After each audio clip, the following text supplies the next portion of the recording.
Presentamos Somos Cultura 24/7.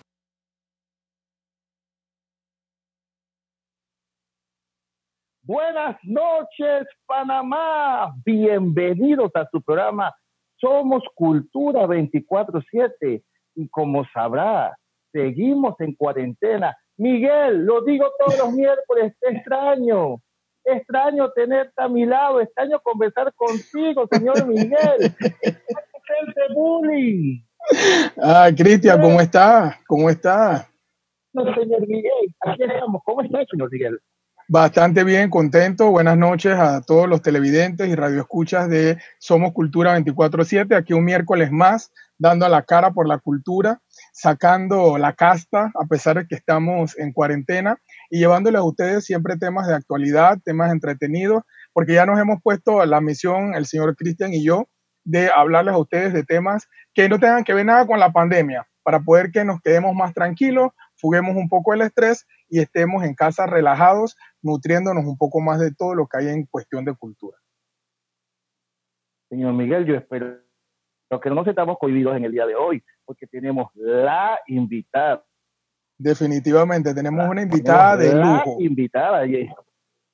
Y estos temas, la verdad, que nos va a costar un poco, señor Miguel. Vamos a ver cómo nos va en el desarrollo de la historia. Porque, amigo televidente, amigo oyente de la emisora 88.9, cuando se inicia este programa, la verdad que jamás íbamos a entender la envergadura, hasta dónde íbamos a llegar, qué personalidades íbamos a entrevistar. Y dentro de la cultura hay una pieza fundamental que se llama la licenciada Maritza Lazo, historiadora, investigadora, ha estado en Estados Unidos y reconocida en Colombia. Y por primera vez el Ministerio de Cultura acierta. Por fin le están dando el lugar a los historiadores que le corresponde. Pero presentemos a la licenciada Maritza, que nos diga cómo se encuentra en esta noche. Bienvenida. Bueno, muchísimas gracias por la invitación. Es un gusto estar aquí y siempre es un gusto poder hablar de las investigaciones y de la historia y de lo que estamos haciendo en el Ministerio de Cultura.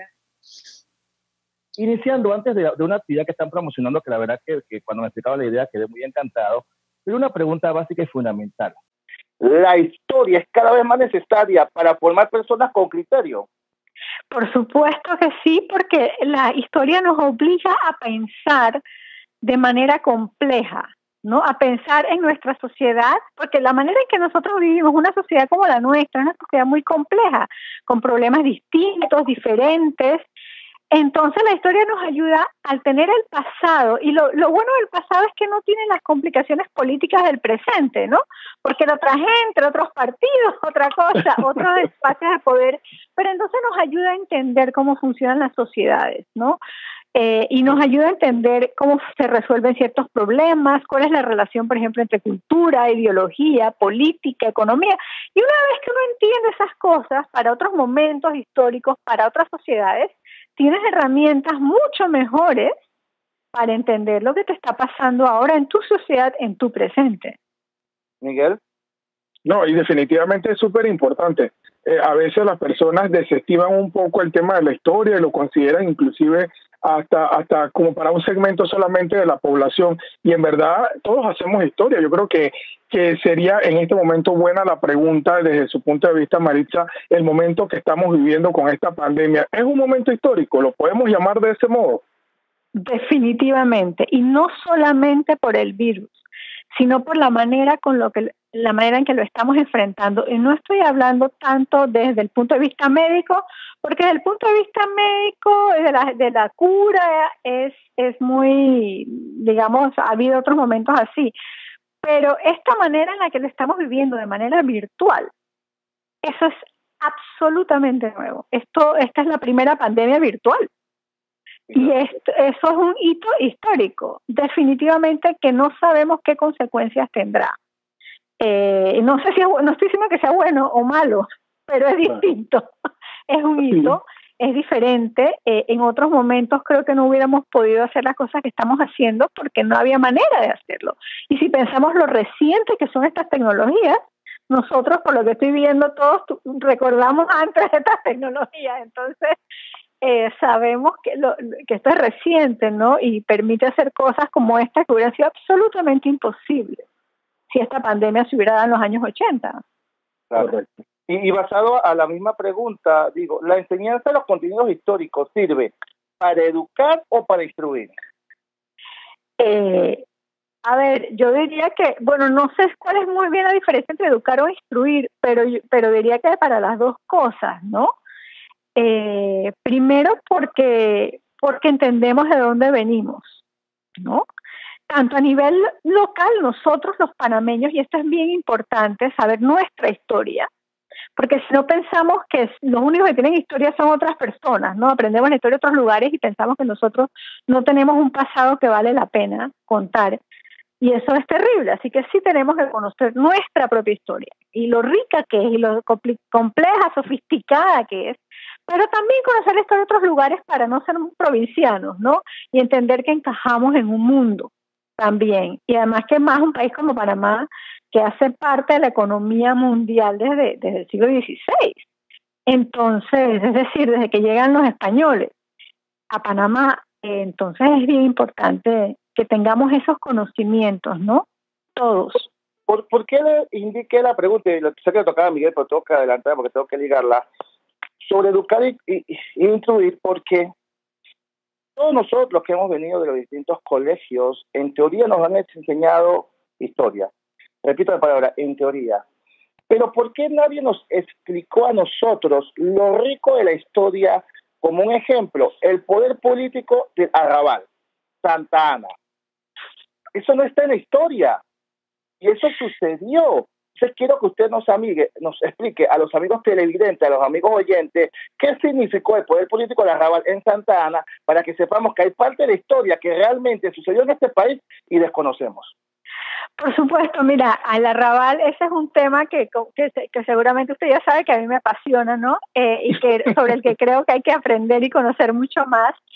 ¿Y qué es el Arrabal? Empecemos por explicar qué es el Arrabal, ¿no? Históricamente, ¿no? El barrio de Santa Ana era el barrio que quedaba fuera de las murallas que existían en la ciudad de Panamá y que dividían en la ciudad en dos espacios. El espacio dentro de las murallas, donde vivían la clase alta, ¿no? Y estaban todos los espacios de poder, el cabildo, la catedral, la casa del gobernador, la aduana, todo estaba entre las murallas, que era lo que había que proteger, y afuera estaba el arrabal, el espacio no protegido, donde vivían las clases más populares. Pero no todos, la gente piensa que el arrabal, en ese momento que surge, era solo gente muy pobre, no es cierto, era también los artesanos, lo que podríamos llamar la clase media de esa época, ¿no? Que además muchos en lugares como Panamá y en el Caribe eran descendientes de esclavos, pero que ya eran libres y que a menudo eran educados, sabían escribir, leer, leían, estaban informados, ¿no? Y creían esa clase. Cuando se acaban las murallas y las quitan en el siglo XIX, o sea, hace como 150 años, 160, 70 años, sigue teniendo esa cultura de arrabal de Santa Ana, el Parque Santa Ana, el Café Coca-Cola, y es en ese espacio que se crea una política democrática, ¿no? Porque estamos hablando del siglo XIX, principios del siglo XX, ya hay elecciones, ya hay partidos políticos, la gente es apasionada por la política, y se crea una cultura democrática popular, ¿no? Que da la democracia popular panameña. O sea, si queremos entender la democracia popular, no solo la democracia de la clase alta, hay que entender a Santa Ana. Si hay que entender cómo se vivía la política, el día a día de los movimientos sociales, hay que entender a Santa Ana.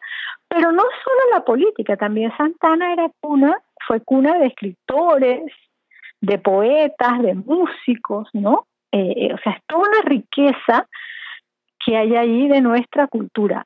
Y que además, nosotros a menudo pensamos que esta cultura nuestra de crisol de razas, por un nombre, o de muchas culturas que se unen, es una cosa nuevamente que es solo de la clase alta, ¿no? De la gente más educada. Eso no es cierto. Aquí está un lugar donde llegó gente de todas partes y de todas las clases sociales, y había, como por ejemplo, trabajadores del canal, ¿no? O gente que llegaba de Cartagena, o gente que llegaba de América del Sur, de Perú, que también empezaron a crear una cultura muy rica, cosmopolita, abierta al mundo, pero popular. Y eso es también parte de nuestra historia, ¿no? De cómo vemos por eso los jazzistas y los músicos, y por eso ese mundo conectado, ¿no? Miguel.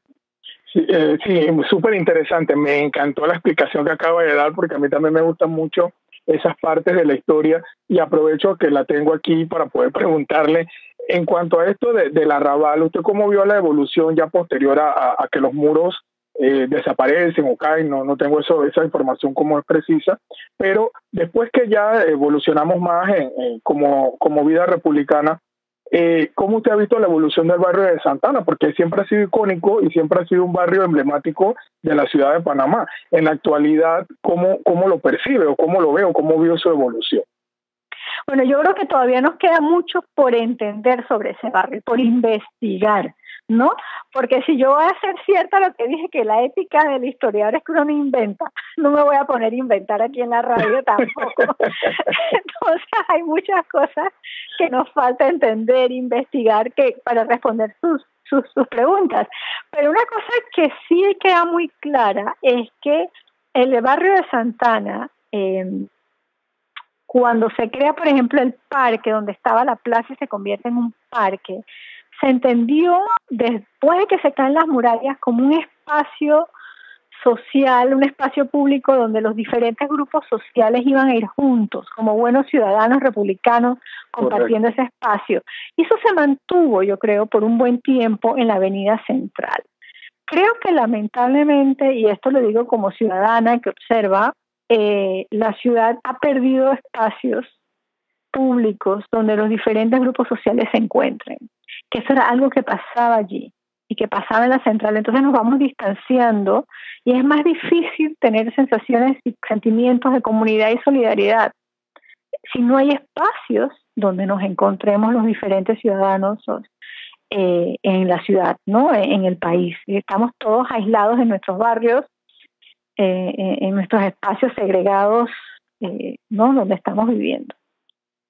Con lo que usted nos acaba de explicar, ¿podemos considerar la Arrabal de Santana como el centro de la democracia del siglo XIX?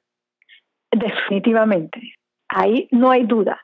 Es en Santana, en ese barrio donde es la sede de lo que se llamaba en esa época, era el sobrenombre, porque no era el nombre oficial. El Partido Liberal estaba en los partidos conservadores y liberales. Y el Partido Liberal en Panamá era muy fuerte, pero había un segmento que le decían los cónsules que observaban todo y escribían sus cartas, lo llamaban el Partido Liberal Negro, por la enorme presencia de la población afrodescendiente panameña en ese partido. Ese fue el partido que empujó por el sufragio universal masculino, o sea que todos los hombres libres pudieran, y bueno, ya todos eran libres, pudieran votar independientemente de su color o su ingreso. Eso era una gran novedad en esa época. Y también fue el partido que empujó por la abolición de la esclavitud, ¿no? Y que una y otra vez empujó para que la participación política fuera lo más amplia posible. Así que sí, Santana es cuna de nuestra democracia a nivel nacional. Pero ahora me deja una duda. ¿Cómo fue la transformación de Plaza Santa Ana a Parque? A ver, en la colonia, la plaza era un espacio donde se hacía el mercado, donde se hacían las ceremonias del rey, donde se hacían corridas de toro, era un espacio mucho más de ceremonia y mercado, podemos ponerlo así, ¿no? De las grandes ceremonias. El parque del siglo XIX, que es casi un evento del siglo XIX, ¿no? De los políticos y los urbanistas, y se ve muy claro en el discurso que se da de inauguración, que lo da este gran político liberal, Carlos A. Mendoza. El parque es el espacio del paseo, de la caminata, de las sillitas, esas sillitas y las banquitas y los arbolitos y el lugar para la banda, todo eso viene con el parque como un espacio de paseo y de encuentro, ¿no? Que va con esa idea de que los ciudadanos no son observadores solamente de eventos, sino son participantes, ¿no? Participan, pasean, conversan, y también se veía como un espacio en que se aprendía a ser ciudadano, al convivir, juntos, ¿no? Y también para algunos era, bueno, las clases menos educadas iban a aprender de las más educadas estando en ese espacio juntos. Entonces esa era la idea, ¿no? Y en el discurso nos dice Carlos Mendoza, ya se acabaron las plumas de la aristocracia y ahora vamos a tener el vestido sencillo del ciudadano, ¿no? Él lo dice así, yo no puedo imaginárselo diciendo eso en el Parque de Santana y la gente pues imaginándose esa cosa tan radical de sentarse juntos en la misma banquita, personas de orígenes distintos, que hoy nos parece como no tan radical. En ese momento, en el siglo XIX, cuando se acaba la colonia y la monarquía y empieza la república, era muy radical. ¿Cómo así? Si toda la colonia, por ejemplo, si tú eras noble de una cierta categoría, te sentabas al frente de la iglesia. Si tenías otra, te sentabas atrás. La gente se vestía de acuerdo a su estamento, al lugar donde nacía en la sociedad tenías prohibido ponerte ciertas ropas. Entonces era muy radical e incluso la idea de que nos podemos poner todos la misma ropa porque somos todos ciudadanos, ¿no? Eso era una cosa nueva, distinta en el siglo XIX. Miguel. Café Coca-Cola también viene a formar parte del arrabal de Santana mucho después, ¿verdad? Pero es también creo que algo icónico de esa área. Claro que sí, y yo creo que eso también se merece una buena historia porque está en este momento en la memoria de los que lo conocieron, más que en una investigación como debe ser. Es parte de nuestra memoria. Pero creo que uno podía hacer toda una historia del lugar del café de Coca-Cola en la historia de nuestra cultura y de nuestra política, claro que sí. Wow. Siga. No, que no me has dejado hablar del reto de tu... No, para allá vamos. Para allá vamos. Que es importante para los amigos oyentes y los amigos televidentes entender la importancia de la historia. ¿Por qué? Porque para participar en el reto, que usted nos lo va a explicar, es importante que entendamos que hay historias que no han sido contadas, que creemos que con el título que algunos adquieren ya sabemos de historia de este país, mas no es cierto. Y yo estoy muy preocupado bajo el tema de la historia, pues no nos va a alcanzar el programa, pero si comenzamos a hacer la pregunta, ¿dónde quedaba la puerta de tierra? En este país nadie sabe dónde quedaba la puerta de tierra. Entonces, yo tengo mucho temor y mucha duda cuando digo, hey, ¿dónde estuve? ¿En qué momento de la historia de mi vida pasó que yo no me enteré sobre estos temas? ¿Por qué no fui educado sobre estos temas? La importancia de un historiador y la importancia de la carrera que usted ha adquirido y la responsabilidad que usted ha adquirido en el Ministerio de Cultura es sumamente importante, porque si hubiéramos entendido la historia de lo que ha pasado hoy en día, hubiéramos tomado con otra actitud todo este tipo de crisis. ¿Qué quiere que le diga? Yo, por supuesto, yo creo que mientras más historiadores haya, mejor. Mientras más personas estén interesadas en estos temas, mejor. Mientras creo que hay que actualizar los libros de historia en la escuela, ¿no? También para introducir un poco estas complejidades. Tenemos una tarea grande por delante y no es una tarea de una sola persona, ni de dos, ni de tres. Es una tarea de mucha gente. Fuera de los libros de historia hay una consulta que siempre he tenido. Uh-huh. Cuando se realiza la construcción del canal, ¿se hizo un área 100% selvática? No, por supuesto que no. Esa es otra de las ideas que tenemos y que se han vendido a través de imágenes. Pensamos, los norteamericanos vendieron la imagen de que aquí había lo que había era selva, ¿no? Que construyeron el canal en el medio de la selva, y antes el ferrocarril, pero en realidad, y eso tiene mucho sentido si pensamos que desde el siglo XVI, es decir, desde comienza todo, desde el descubrimiento del Mar del Sur y todo lo demás, y Panamá se convierte en el lugar de paso de todas las mercancías que venían de Europa e iban hacia Sudamérica y de la plata del Perú que iba hacia Europa. Entonces, por supuesto que eso estaba lleno de gente que había vivido por siglos de ese tráfico y de llevar esas mercancías. Eso estaba lleno de pueblos, porque esas mercancías, ¿cómo se llevaban antes del canal? ¿Cómo se llevaba antes el ferrocarril? Pues se llevaban a punta de mulas, ¿no? La ciudad de Panamá estaba llena de mulas por todas partes.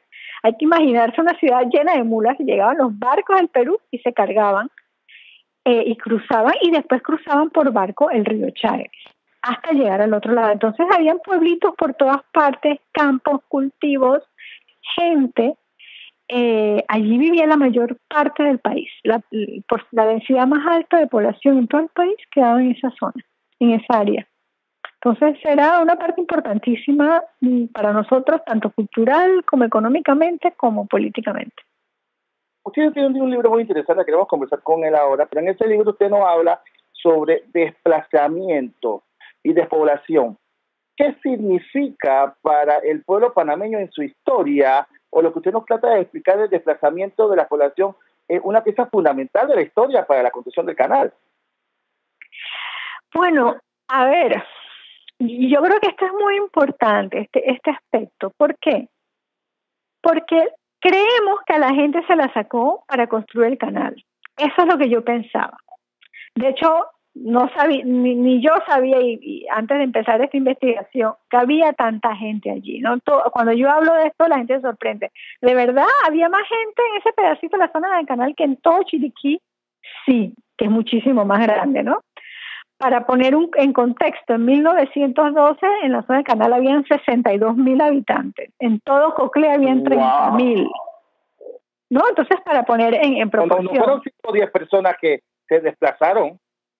No, fueron mucha gente. Es como si hubieran desplazado 2 Coclés enteros, ¿no? Correcto, para la época. Es mucha población para lo que era Panamá en ese tiempo.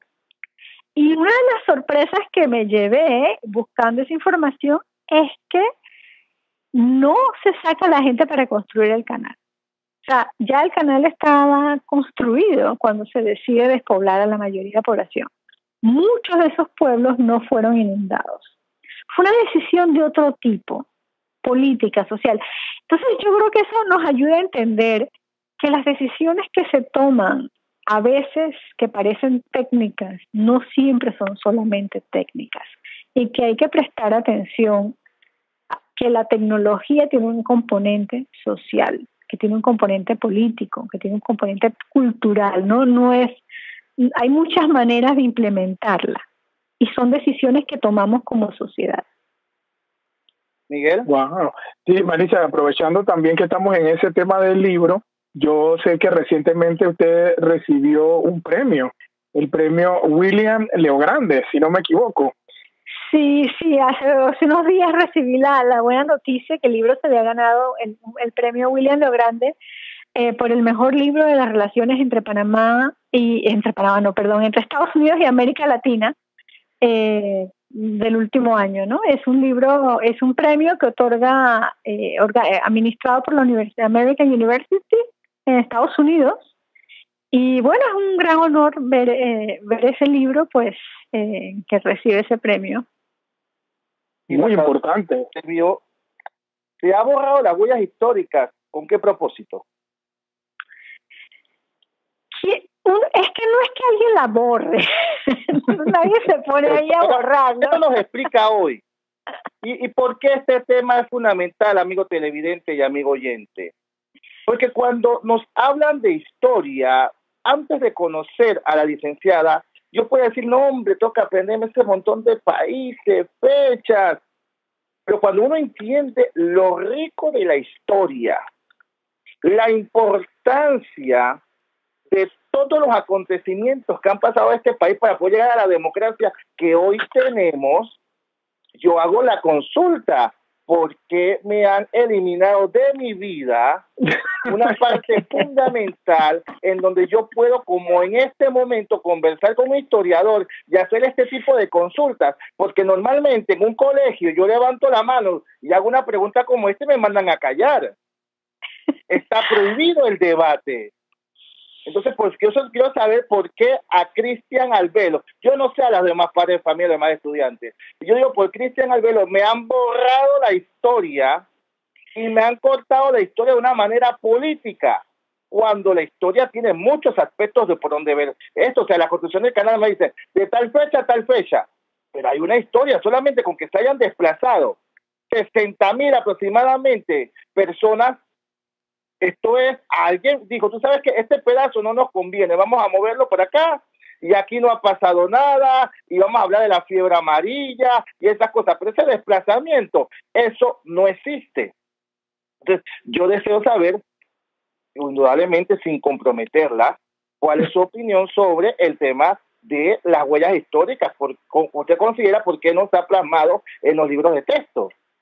Mira, no es que nadie, yo me he hecho mucho la pregunta, ¿cómo es que olvidamos ese episodio de nuestra historia? O sea, ¿cómo una sociedad olvida, como la nuestra, algo tan importante, ¿no? Y es una pregunta que me hacía como académica, como historiadora, porque ¿cómo hicimos eso? No era por hablar bien de Estados Unidos, porque nosotros teníamos una lucha por la recuperación del canal muy fuerte, ¿no? Muy combativa.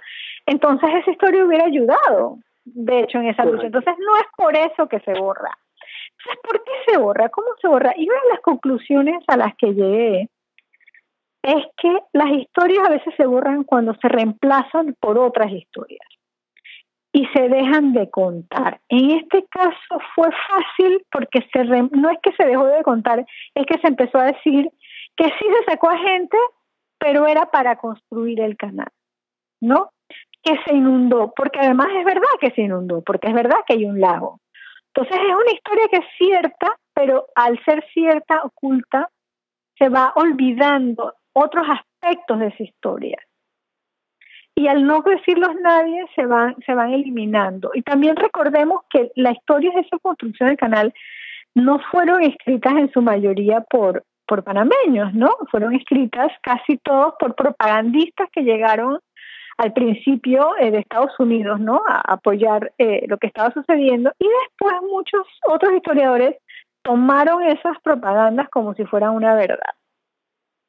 Y cuando llega la gran novela panameña, Los Pueblos Perdidos, sobre ese tema del desplazamiento, ya habían pasado suficientes años para que él, que es un novelista, no un historiador, entonces la cuente desde la ficción, desde una memoria y nos cuente, pareciera que todo se hubiera inundado, ¿no? Ya para la época en que él está contando eso. Entonces, no es que se reemplazan. Yo creo que a veces las historias, más que borrarse, se reemplazan por otras que nos explican de otra manera algo que nos pasó.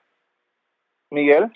Indudablemente, yo no solamente siento que se reemplaza, también siento que un poco ha ido tan dinámica nuestra historia que hay muchas cosas que no se han escrito y quizás por eso a la falta de la documentación es lo que ha traído como consecuencia que olvidemos de cierto modo algunos detalles que podrían habernos ayudado un poco a comprender más lo que somos.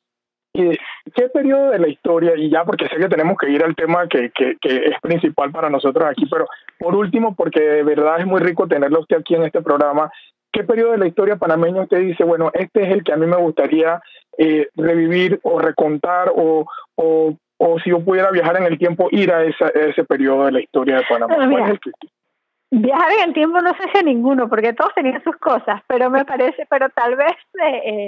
pero yo creo que todos son importantes, todos tienen un aspecto fascinante por diferentes motivos, ¿no? Y creo que a veces no es tanto que ¿por qué no te contaron esas cosas? Esa pregunta tuya me tiene atormentada, ¿no? ¿Por qué no te contaron esas cosas? ¿Por qué no otra pregunta adicional? No se lo contaron o él no se las aprendió, él no ha dicho esa parte también. Pero yo creo que no hay más investigación histórica, no hay más apoyo a la investigación histórica, porque a veces creo que nosotros pensamos que nuestra historia no vale la pena. Y por eso no le dedicamos los recursos que hay que dedicarle a esa investigación. Por eso es que tenemos los archivos por mucho tiempo pues maltratados, abandonados, donde está nuestra historia. O a veces descuidamos nuestras bibliotecas, nuestros archivos locales, porque creo que hay una parte de nuestro subconsciente colectivo que piensa que nuestra historia no vale la pena y que no, aunque digamos que Panamá es lo máximo, en realidad a veces con nuestros actos no actuamos así y por eso no la cuidamos, no la investigamos, no la valoramos, no le damos los recursos. Hablando de investigación, y sé que ya vamos ahora sí, la última pregunta para ya entrar en el tema principal. pero yo, discúlpeme, usted es una historiadora, yo tengo que aprovecharla, y este programa se llama Somos Cultura, y muy pocas oportunidades tenemos una historiadora en este momento. Entonces, la gente tiene que salir satisfecha de la información. ¿Por qué hemos hecho tanto resalto a la construcción del canal y por qué se habla poco de la construcción del ferrocarril?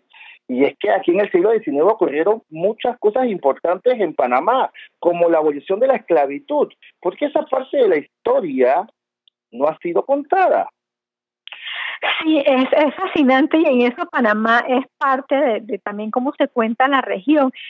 Hay que investigar muchísimo más cómo se dio la abolición de la esclavitud. Yo creo que en parte porque es una historia compartida con Colombia. Y parte de nuestra separación de Colombia fue decir, no queremos saber nada de ese siglo XIX, ¿no? porque estábamos con Colombia.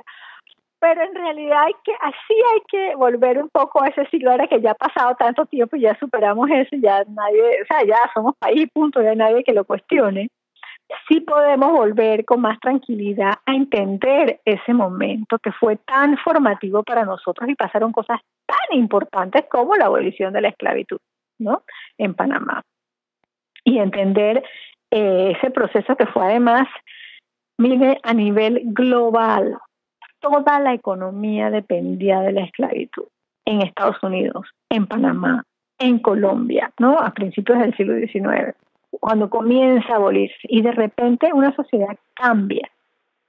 Es una de las pocas veces en la historia que algo que económicamente está andando bien se cambia por motivos políticos.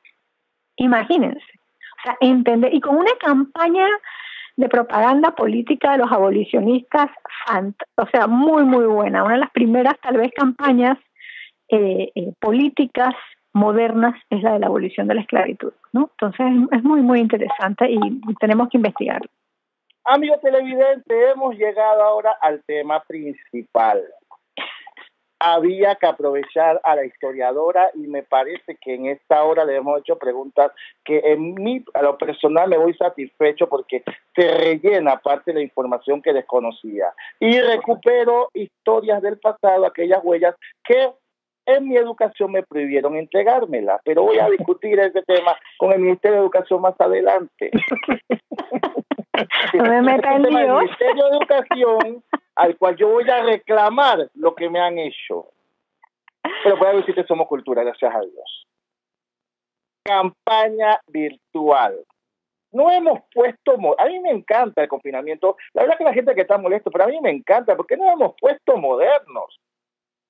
Ha provocado que cada uno salgamos de nuestra caja de confort y hagamos cosas creativas, si no estuviéramos discutiendo este tema a esta hora. Correcto. Campaña virtual, ponte en la historia. Yo necesito que usted, ahora que me acaba de actualizar en la historia, me diga cómo participó en Ponte en la Historia. Sí, mira, es súper sencillo. Necesitas internet y un teléfono con cámara y ganas de hacerlo y creatividad.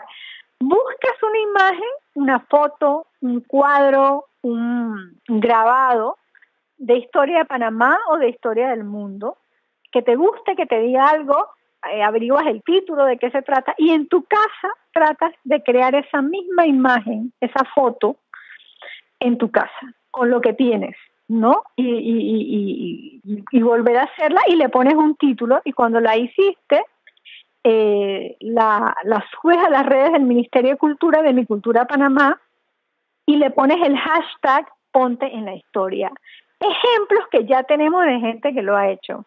Una de mis favoritas es la de un arquitecto que vio un grabado de un explorador francés en el Darién en el siglo XIX, ¿no? Que está ahí en medio del Darién con su mesita de trabajo haciendo los mapas, y él en su jardín, en su casa, debajo de un árbol de plátano que tiene en su jardín, volvió a recrear esa imagen con la ayuda de las hijas, nos contó, ¿no? Que decían, papá, ponte aquí, ponte acá, para que quedara igualita a la anterior. Otras personas han agarrado y han visto los gestos, la ropa de una foto antigua y la han recreado, ¿no? Dependiendo de lo que pensaban, les gustaba, les atraía, y se han divertido mucho con eso. Es una manera entretenida de pasar una mañana, jugando, no es un juego, ¿no? Porque también es importante que a veces uno aprende jugando, ¿no? Y más con niños y uno mismo.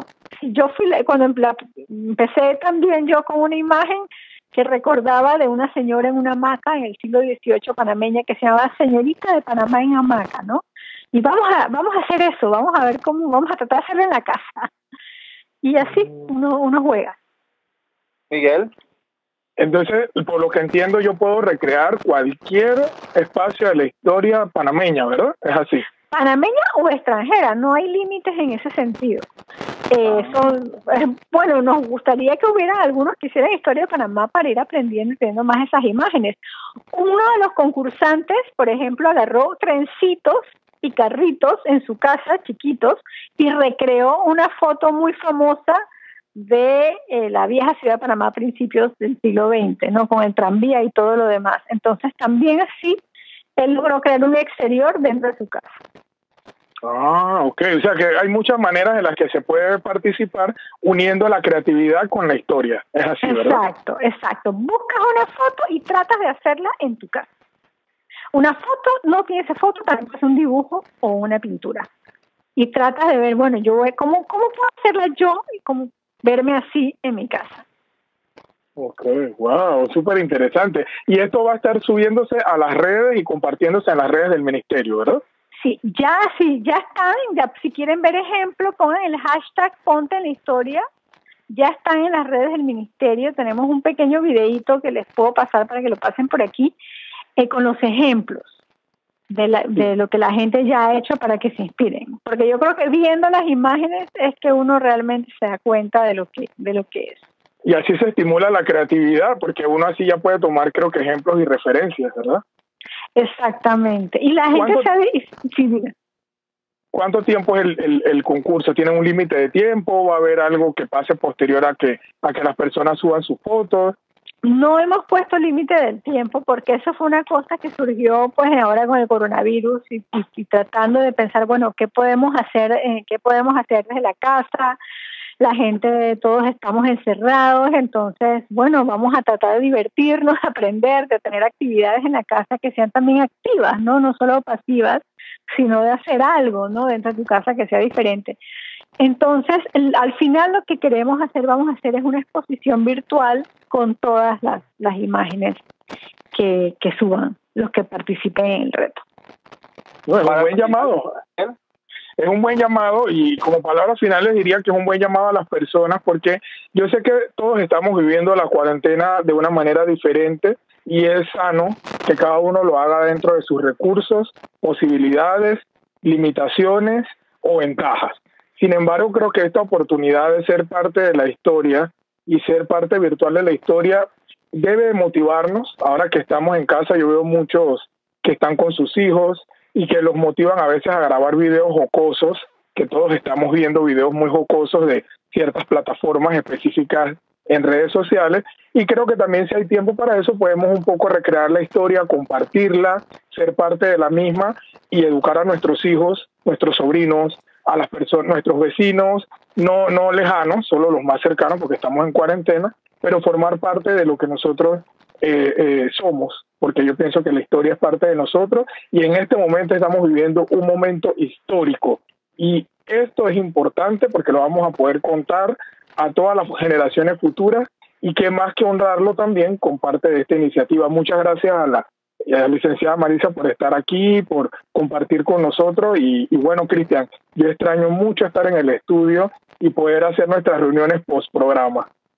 Así es. Palabra final, historiadora Marisa. Bueno, nada más invitarlos a hacerlo y recordarles que Panamá, por ser este país de tránsito, por aquí pasaron grandes fotógrafos, artistas, dibujantes que dejaron huellas de nuestro país, ¿no? Entonces también ahí uno puede ir descubriendo esas imágenes. Yo sé de quién me voy a asesorar, Cristian, me voy a asesorar con Tatiana. Mañana mismo le escribo para que me asesore Tatiana Pretel. Ella es experta en temas de fotografías históricas, así que ella va a ser mi coach. Bueno, y yo ella ya subió unas en redes. Voy a hacer una plaza y se va a llamar El Arrabal. Y en una esquina voy a poner puerta de tierra, ya tú verás. Voy a hacer un meeting político y voy a recordar a todos mis profesores de historia que dejaron de contarme mucha historia, porque yo soy de los Arrabal, lo reconozco público, yo soy de la puerta para allá. Cristian, pero puedes ir a la casa de la municipalidad y hay todavía un pedacito de lo que era la puerta de tierra que pasaba por allí. Exactamente. De salir, Miguel, es que esto me está dando a entender que apenas que pase la cuarentena tenemos que tener a la licenciada Marisa acá en el programa. Y no solo tenerla, también y también vamos a tener que nos lleve a los archivos nacionales, porque es un programa que tenemos pendiente y quién mejor que ella que nos guíe por la historia. Y además, ¿no conoce los archivos? No lo conocemos. El director nuevo da unos tours fantásticos a ese archivo. Bueno, vamos a tener que invitarlo porque no lo conozco. Lo reconozco públicamente, no lo conozco y hay que hacer un listado, Miguel, de las cosas que tenemos por conocer. No, pero vamos a aprovechar la cuarentena y vamos a invitarlo a uno de nuestros programas y ya después entonces quedamos pendientes post cuarentena a visitarlo. ¿Qué te parece? Porque es interesante rescatar un poco qué es los archivos nacionales que hay allí y cómo podemos conocerlos. Claro que sí, allí está nuestra historia, allí está. Wow. Importante. Licenciada Yani Díaz está en sintonía, ya sabe, una invitación a los archivos nacionales. Próximo programa, le dejo el dato. Amigo televidente, amigo oyente, cuando la historia se disfruta y es contada por los que saben, este programa se va demasiado rápido. No hablamos sobre el libro, no hablamos sobre historia. Hay muchas cosas que necesitamos que la licenciada Lazo nos cuente. Pero bueno, esta fue una pequeña parte de la historia, amigo televidente. La tendremos próximamente para más historias como esto, porque este fue su programa Somos Cultura 24/7, porque la cultura se disfruta las 24 horas del día, los 7 días de la semana. Nos vemos la próxima semana. Somos Cultura 24/7.